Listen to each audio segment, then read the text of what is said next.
Welcome here, guys. I don't know, do you hear that? I hear it. It's the crackling. crackliness? I don't know if it's coming through for you guys. I hope not. It might be. If it is, hopefully we can fix it here. I think it's just dirty power in this lovely building. So. And it is absolutely torrential outside. Oh, is is it? it? You saw. I didn't know that. Oh, that might man. have something to do with it. I was working on stuff with my headphones on, and all of a sudden I was like, what is going on? No, I didn't notice that at all. Nice, just in time for Christmas, all the rain. Well, it's better than snow, I guess, for here.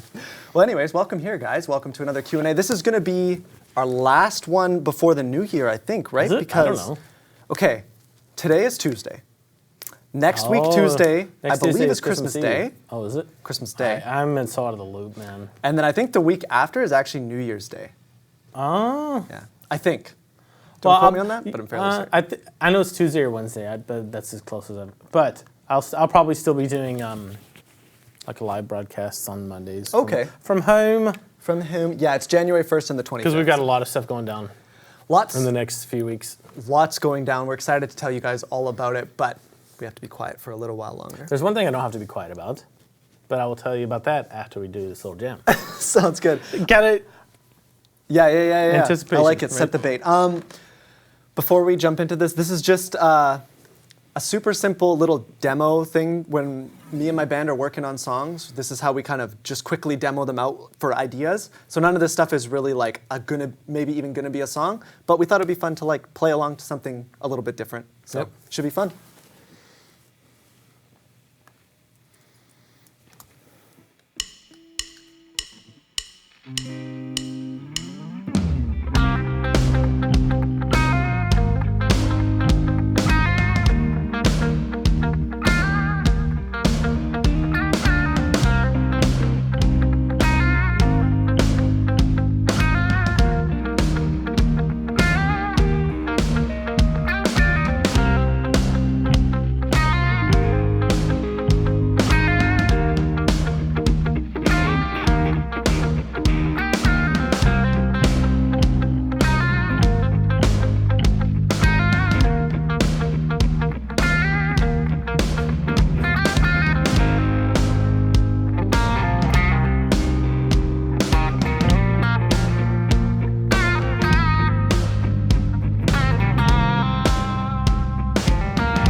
Nice and tubey sounding. Oh yeah.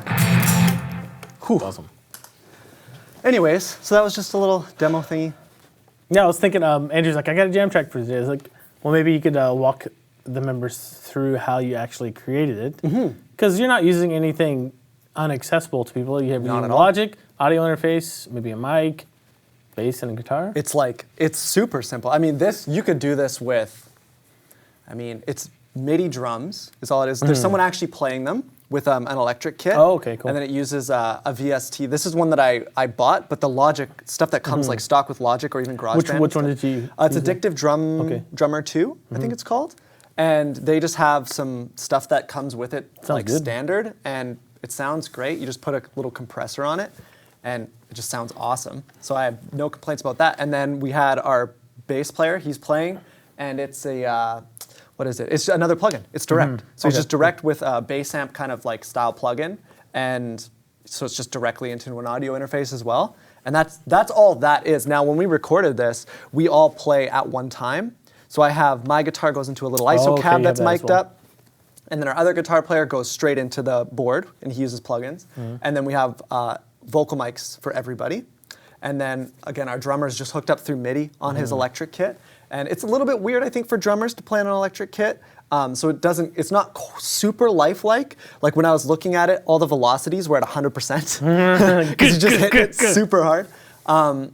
But that was honestly, we just put a metronome and we just record the idea. And then all I did for this was I just stripped out both guitars, because there's a lot of little mistakes and stuff in both the guitar parts. And then I stripped out the little scratch vocal track, which again, it's like not tuned vocals. If you've ever recorded your vocals on a song and then removed everything and listened to yourself, it is horrifying. It's horrifying.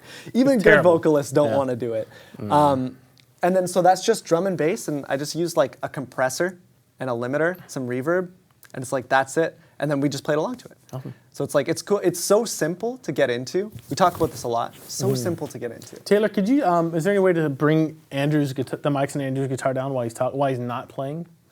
But yeah, could you just play the track by itself without us playing to it? Just for a second. Totally. Just so I can hear it.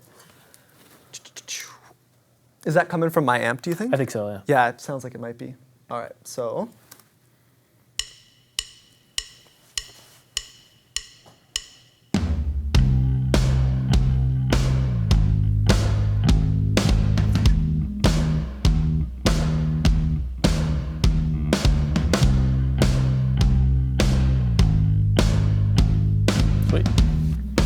As soon as Andrew played it for me, I was like, real bass, huh? And he's like, yep.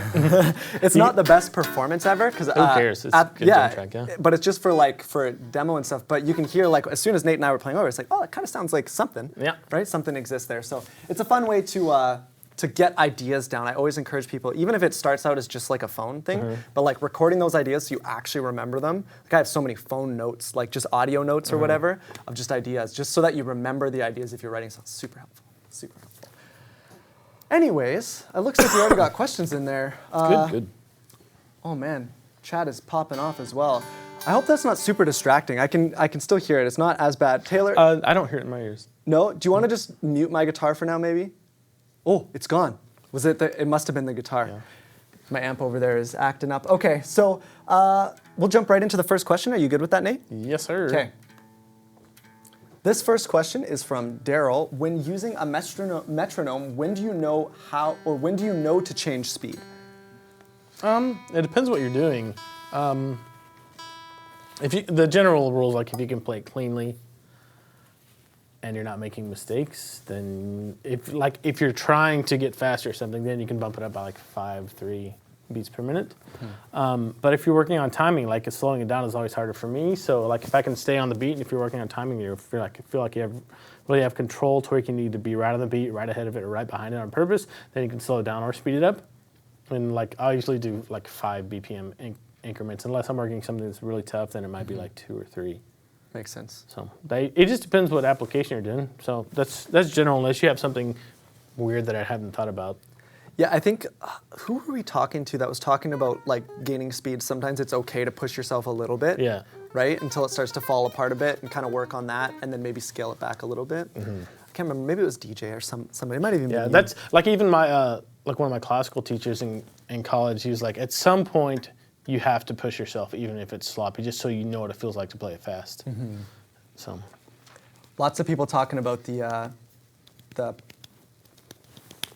collaboration. Good. That's the word I was looking for. I was like, that could be like one of 4 things right now. I was like, yeah. What's today's the 18th, so there are only 2 days left to get the Christmas collaboration videos in. It's White Christmas, and if you haven't checked it out, just go to the songs section of the website, and that's the newest song there. And you can either do the beginner or the intermediate version of it. Just set your phone up or whatever you have, videotape yourself playing through it. And if you have to learn some new chords and new strumming patterns, all the better. But try to get that in by the 20th, like late at night on the 20th. I'll be down. I've been downloading them to this folder on my desktop and just collecting them. Nice. David L just posted his last night, intermediate level. So that's good. Wow. Is that the first intermediate level? I think so. Like completely. I could be wrong, but because It's a tough one. It's a tough one. Like if you've never done like jazz chords, then it's pretty tough. Like especially to get it done in like 2 weeks or whatever. Absolutely. So it's a pretty big accomplishment. I see here in chat, Beechnut is asking if anyone has a Yamaha guitar and what they think about Yamaha guitars in general. I've owned 2. I still own 1. The only reason I don't own the second one still is because I made a mistake. I bought one of those for selling it? Those Yamaha USA tellies. I should have gotten the Strat. Okay. That's what I wanted, but I saw it and I was like, I have to get it because it's here.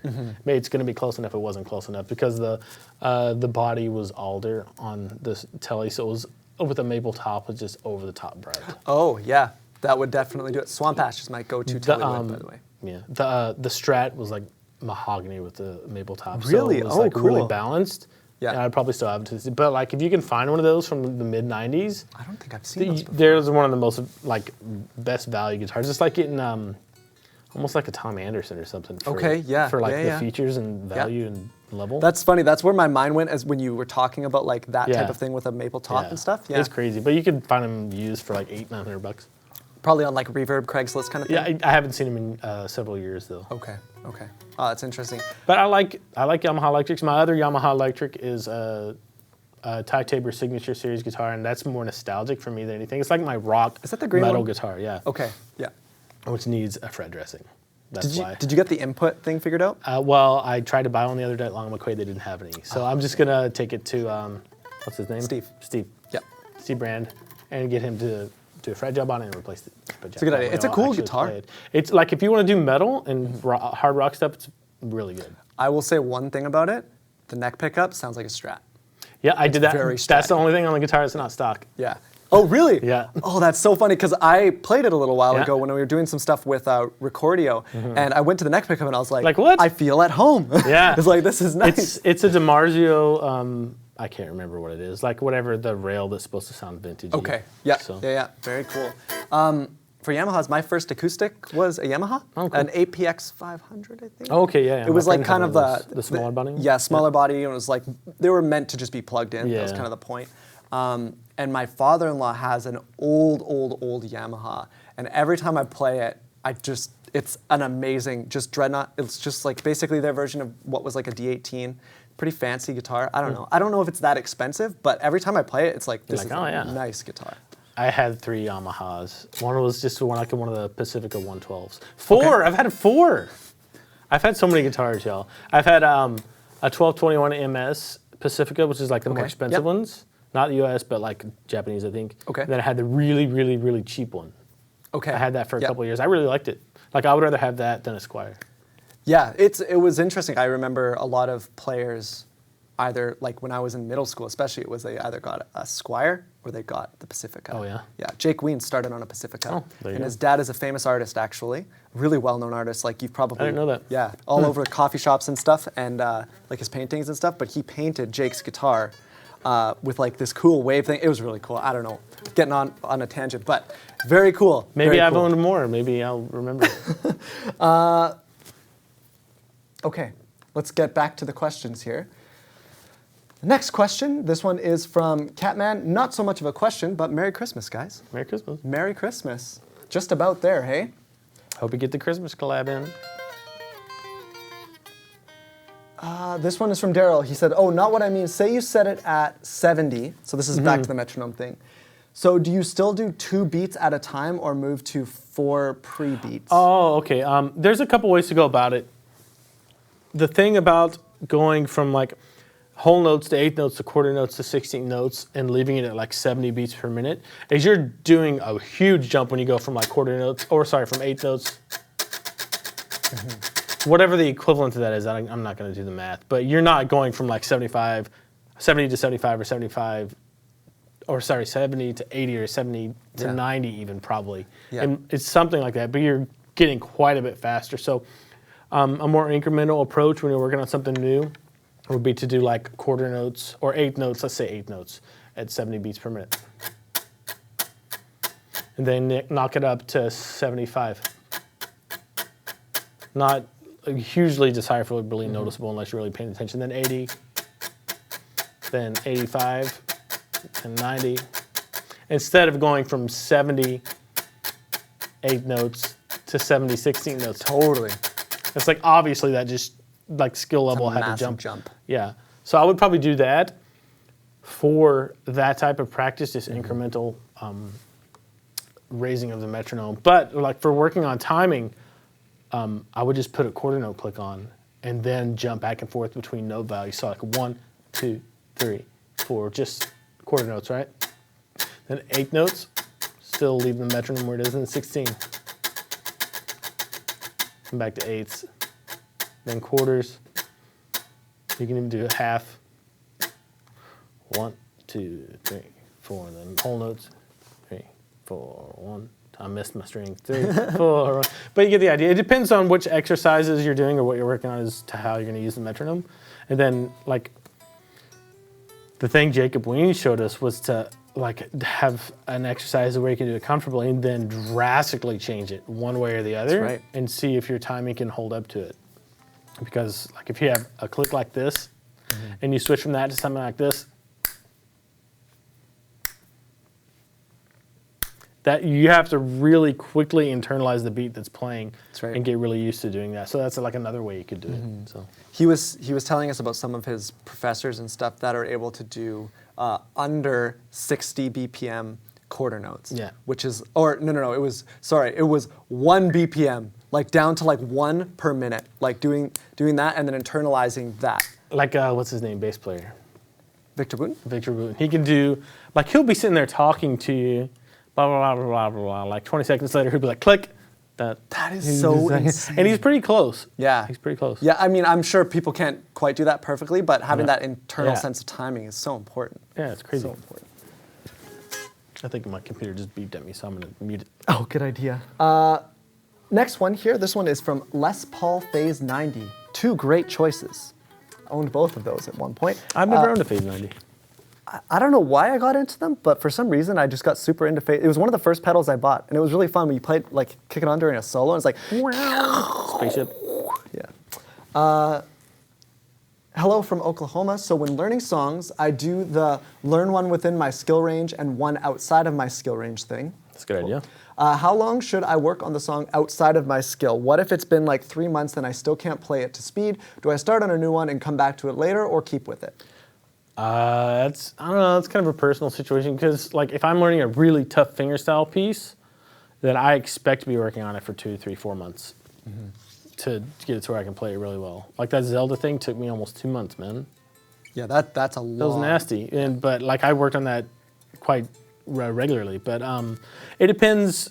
Like if you're not having fun with it and you're not going to use it in playing, whether either recording or doing it live, then don't do it. If you're having fun with it, if you're still having fun with it, then keep doing it, I think. Yeah. So. Yeah. I agree. Did you, when you were like learning like earlier on, did you do a lot of stuff that was like way outside the scope of what you're able to do? Yeah, well, yeah, especially in school, because like when I learned jazz band, the only 7 chords I knew were like the ones blues I know. chords. Yeah.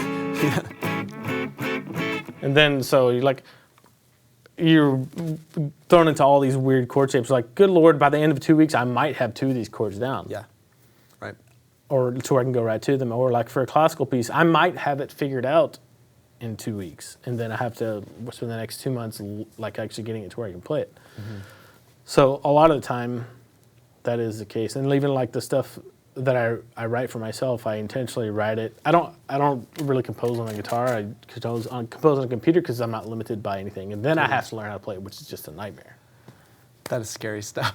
Yeah, but at the same time, like if I'm learning a song from the radio, or for like a cover band thing, it shouldn't take me more than a couple days to, not to have it internalized, but just to learn it. Totally. Right, and then maybe a couple weeks to learn it, like to Totally. where I don't have to really think about it. Yeah.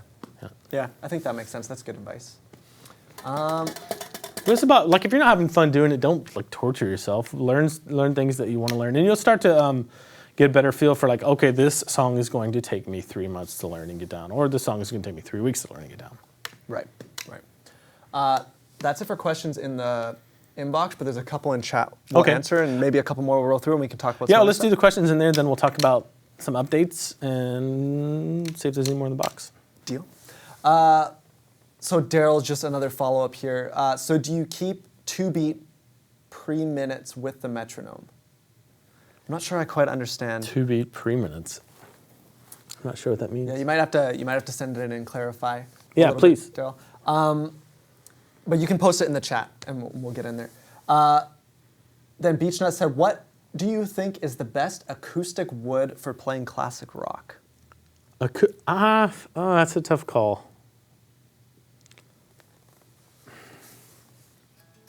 Spruce top for sure. Mm-hmm. And really, there's only two options for like mahogany or rosewood. Mahogany or rosewood, and then it's just like personal preference from there. Like mahogany is going to be more balanced, and rosewood will be more like scooped with more bass. I think. Right. Yeah. I like both. If I could only have one for the rest of my life, I'd probably do mahogany. Okay. Just because it's more balanced. But like both of my acoustic guitars are rosewood, so. Yeah, that's right. It seems like there's qualities to the different woods, but then just the build itself and like the body size and the top matters probably the most.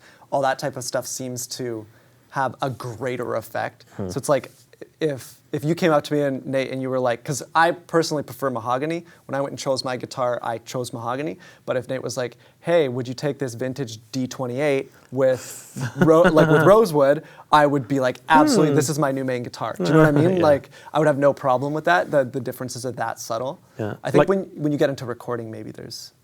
Yeah, like if I had a mahogany guitar and a rosewood, which I do, if I was going to do like an album in the studio, I would definitely bring both.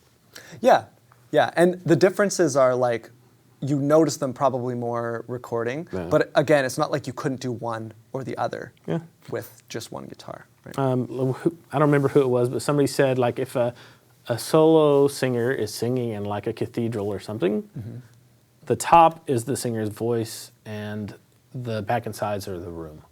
Oh, that's interesting. Yeah, so it just colors. I mean, you still have to have something good to start with, otherwise the quality isn't going to be there, right? Yeah, that's interesting. That's a good way of putting it. Very interesting.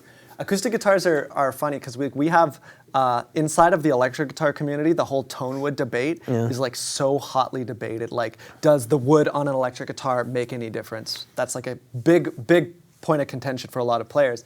But like when it comes to acoustic guitar, it's like you can just go infinitely deep on like how different qualities of wood and stuff, how they can affect the tone. It's pretty cool. What's your favorite overall wood for electric? For electric? Yeah. Honestly, because I think I made my biggest leaps and bounds as a guitar player playing on a telly, probably Swamp Ash. It's just, I don't know what it is. It just seems like when I play a telly, like this is Swamp Ash. Cool. My Strat and I think my Strat is Alder, and for a Strat feels good, but for some reason it's like there's something about Swamp Ash that just resonates with me. I don't know. What about you? I would guess. Wait, let me guess. Mahogany. A combination of mahogany with maple top. Okay, the classic like Les Paul. But if you're not talking about like if you're talking about just one solid chunk of wood, it's alder. Okay, so like the traditional Strat. My telly is made of alder, and that's my main guitar Really? I learned on. Yeah. Interesting. I wonder if that's like part of it or something.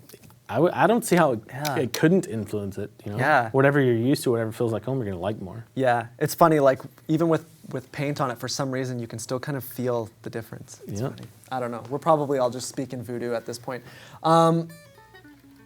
There's a couple more questions here in chat, so I'm gonna grab those as well. Marv is saying, I've been reading about this recently, and Adirondack spruce allows the most forceful strumming without distorting, but also allows for good fingerstyle for top wood. The loudest guitars I've ever heard in my life have Adirondack spruce. That's what mine. Yeah. My Collings is Adirondack spruce. And that thing's a cannon. Remember when I was beating on it like that? It was like a kick drum. A kick drum, yeah. It's crazy. I think,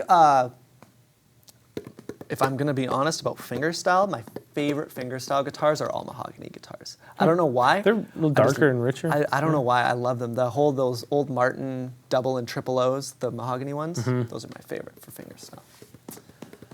I'm not one for smaller body style guitars, like triple O's. Like the CE that I have is the smallest I usually go. But I really like the Martin Eric Clapton signature guitar for fingerstyle stuff. Oh, cool.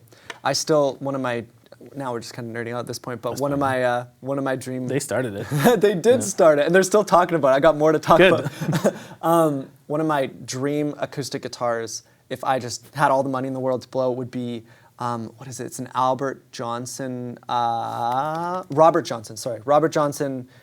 Gibson acoustic, and I think it's a single or a double O acoustic, so tiny Like little super body small, yeah. and a big boat neck on it, and it stops. They just at sound 12. swampy in a good way. It does. There's something that just I absolutely love. It's so different from my acoustic I have now. It's just like a different. That's like the polar opposite of yours. Yeah, I would really love a guitar like that. Beach Nut followed up with, do we have any guitars in mind? So we were talking about, she was asking about the best kind of guitar for classic rock. Acoustic guitar for classic rock? I mean, the stereotype is D18 and a D35, right? Or D28. D28, yeah. Probably D28, yeah.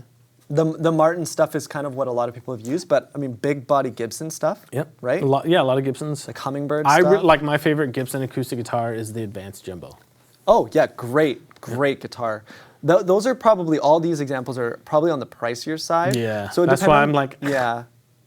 Anything like that, though, that people are, like Epiphone Masterbuilt does a really good job of making a solid wood guitar that's in the vein of a D18 that's like $800, $700 or $800. I almost bought one once. Yeah, that's pretty good. I've played a couple of those. Pretty much every brand makes like their version of a D18, I would say. Like I know like Seagull. Have you heard of Seagull? I love Seagulls, yeah. They make some really good guitars like at a more affordable price range. And even Martin's kind of like their, I don't know, do they make them in Mexico? They're the XE or the X series they do. Yeah, there's some like more affordable. They're still awesome guitars, and they'll do. They sound big, man. They sound bigger than most other brand guitars. Totally. As far as classic rock, I don't know if I'd go towards Taylor necessarily for classic rock. Probably not. It's they're bright and modern sounding. The whole thing with Taylor is more that they're a modern sounding guitar. Not that you can still get great classic rock sounds out of it, but yeah, I would say. I would expect if I saw somebody playing classic rock, I would expect them to be playing a D18. Yeah, I agree. Are you kind of thinking like Tom Petty? Is that like the And Tom Petty probably plays the Gibsons too, though. Yeah, totally. Okay, so Daryl followed up. Sorry, we're kind of jumping all over the place with this a little bit, but it's good questions. Daryl followed up with, say you're at 4/4, you're doing 4/4. Say you're at 4/4 beats per minute. When do you change the metronome, if you know what I mean? I'm not 100%. Are you opening up your metronome? Yep. So it depends what I'm working on. Let us know what you're working on, like particularly. That way I can give you a really straightforward answer. Yeah. Okay, I'm at 70 beats per minute, 4/4 time. Yeah. Now, if I'm playing, just working on timing, like I would probably just, let me get this delay off of here that's gonna muddy the waters. 2, 3, 4, 1, 2, 3, 4. As soon as I feel locked in with that, then I'll switch to 8 notes.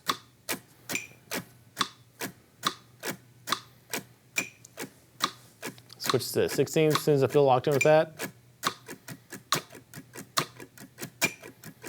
And then I work my way back down, but that's probably not what you're talking. You're probably talking about like working on scales and stuff like that. So if I'm playing like A pentatonic,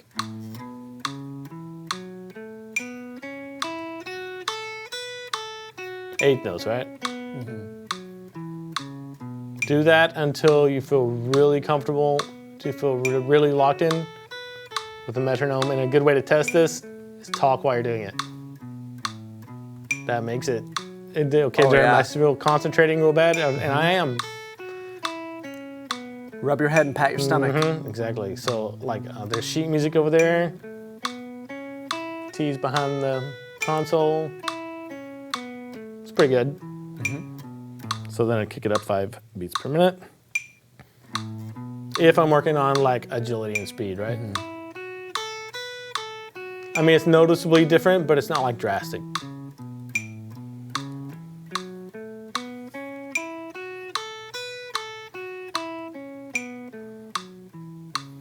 And I've been playing for like an hour and a half today already. Maybe not that much, but So I'm feeling kind of warm already. If I wasn't, I'd spend more time on this. But I'm not tensing up. My timing's staying reasonably good. So 5 more.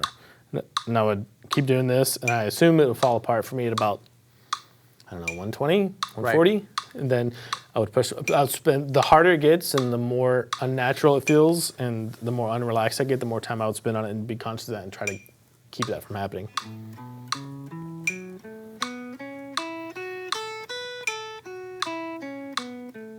But if it doesn't feel good, and if you're tensing up and you're, missing notes,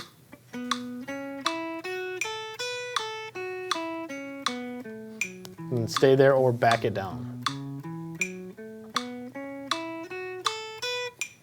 5 more.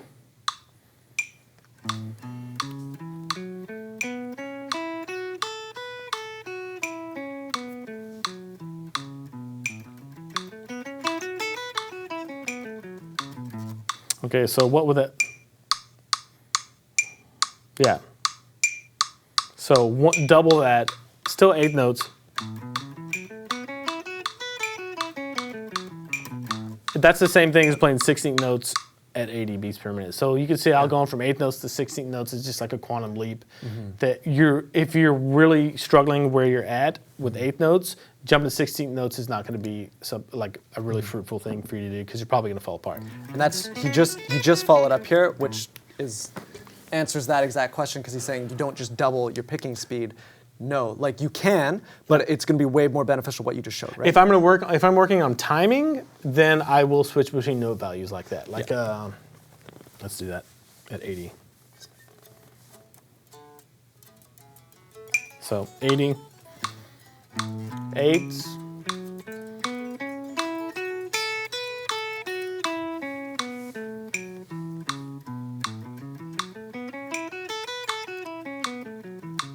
But to do that, you have to have practiced that and know that you can hit 8 notes at 160. Yeah. Right. So I probably wouldn't do that kind of practice with note value leaps. Yeah, that makes sense. At least until you know you can do it. That's fine. Right. Yeah, that makes sense. Some more follow-up about guitar talk, acoustic guitar talk. This is like Christmas. I know. I love talking about this kind of stuff. Marv just said, FYI, I just looked up the D18, and it has a Sitka top and mahogany back and sides, right? And the list was $3,100 US. Yep. They're not cheap at all. Nope. And the old ones, the vintage ones, like times that by 10. Craigslist, man. Yeah. If you want that exact one, like those really well built, there's a ton of man hours that go into building acoustic guitars. A lot of the processes on more expensive guitars aren't like done by a machine, right? Like a lot of them are done by hand. So it makes sense that they cost as much as they do, but there are tons of good options. You can get a Sitka topped, mahogany back and sides acoustic guitar that's the same shape for a third of that price, right? You can. So that's what I would say. And then Beachnut was saying, thanks, my Taylor didn't do well on that. I guess she had a Taylor before. When you do rhythm acoustic, is it okay to do embellishments or do you just want to stick to the chords? It depends on the song.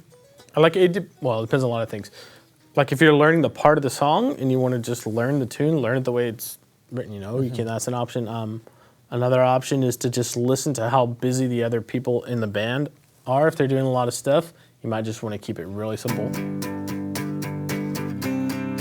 Right? And then, like if I play that on a pop song, people are going to look at me and be like, what are you doing? If I play it on a folk song or a bluegrass song, people are going to love it, right? So keep it in context of the tune as well. So it depends on how close you want to learn the song to the original one and the context of the style of music you're in and what the other people you're playing with. If the piano player's like a really busy part, then you probably don't want to get too busy. If they're just holding chords down, you might have liberty to do some more stuff. I think some people maybe fall into a tiny misconception, which is that rhythm guitar and lead guitar, like they don't kind of like melt together. Yeah. Like a lot of times when you're playing rhythm guitar, you can actually also be playing some lead stuff. And same when you're playing lead guitar. I mean, Jimmy was like the king of that, right? Yeah. Like he played rhythm and lead at the same time. So just because I'm playing rhythm guitar doesn't mean you can't throw in embellishments. And just because you're playing lead guitar doesn't mean you're going to spend the entire time playing. Yeah, like one thing over that is like if you're playing over a singer, I would like limit it to simpler stuff. Opt for simpler things. That way you don't kind of tread on their space. But like if Andrew's singing and he has a breath where he's taking a breath or a pause, something like that. Totally. You'll notice that with better musicians especially, they really are good at like taking the space when they need to, and then kind of hiding away. Yeah, poking out's exactly right. Okay, well I think that is it for questions. Oh, last thing here, Beechnut said, 3K is not quite in my budget, but something kind of under 700-ish. Okay. Look at the Epiphone Masterbuilt series. Look at Seagulls. Look at Yamahas. Yamahas would be a good option, yeah. Taylors are even making stuff. If you're talking about US dollars, around that price range. Yeah, and don't be too afraid as long as you're comfortable with it, with looking a little bit Craigslist. Yeah, even if you need to take a more experienced player with you, that's fine. Yeah, because you can find some real gems, people desperate to sell and stuff. So definitely worth it. Daryl had one last one that just came through. I don't want to like leave him hanging. So he says, so if you get good at 80 BPM double picking, so I'd assume eighth notes, right? Do you change the metronome and go back to one note per click, or stay at 80 and double the pick more? I would move it up to 85 or 83, and then just stay double picking. So, okay, I'm at 80 right here. So if you have...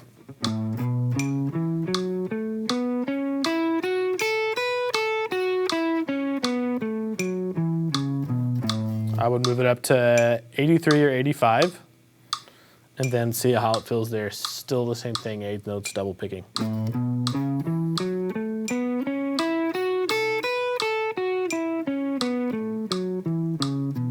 And at some point, you're going to find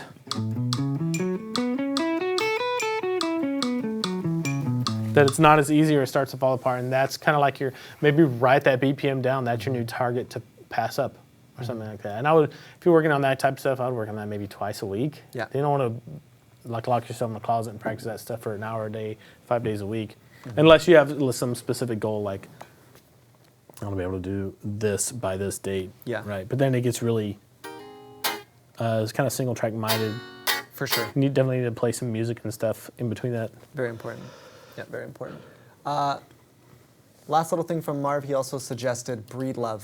Yeah, my dad just bought a Breedlove last time he was up in Washington, just across the border. They make some guitars between like $450 and $800. That's good. I think he paid $5 for his.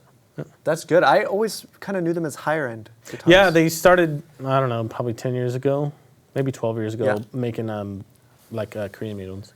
Oh, okay, very cool. Very cool. Well, that's awesome. Hopefully that gives you lots of options.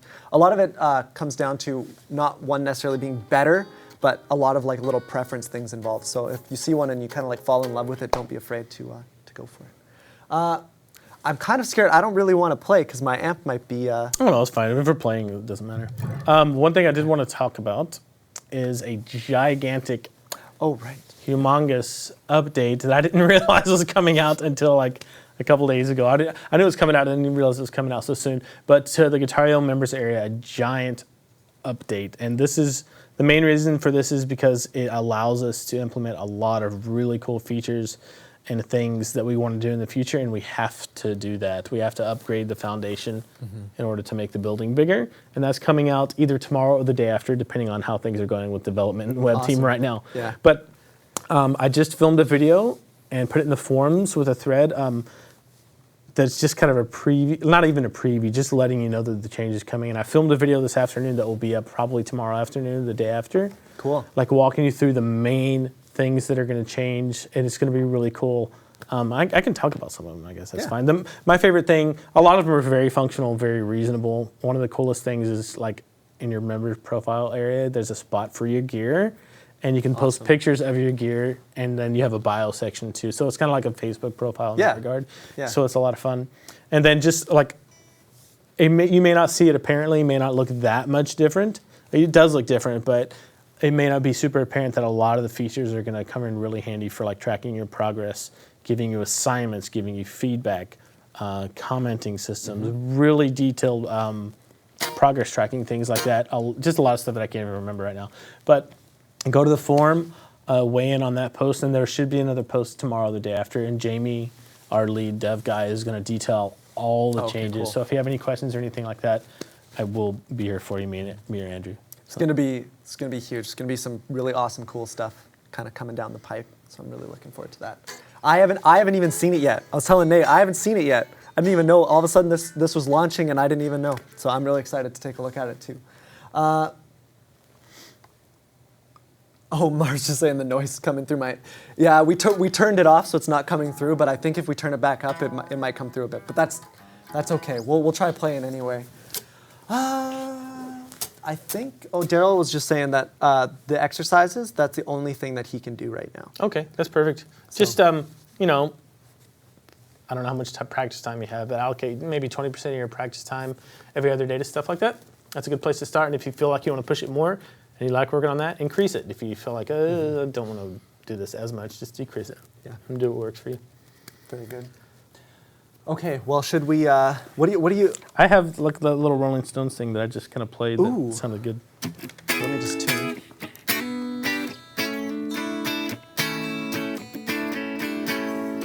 Try that again.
Sounds like it went away. I know I need a power tube change soon, but I was a little bit scared. I was like, hope it's not a tube going, but it might be because it sounded weak then.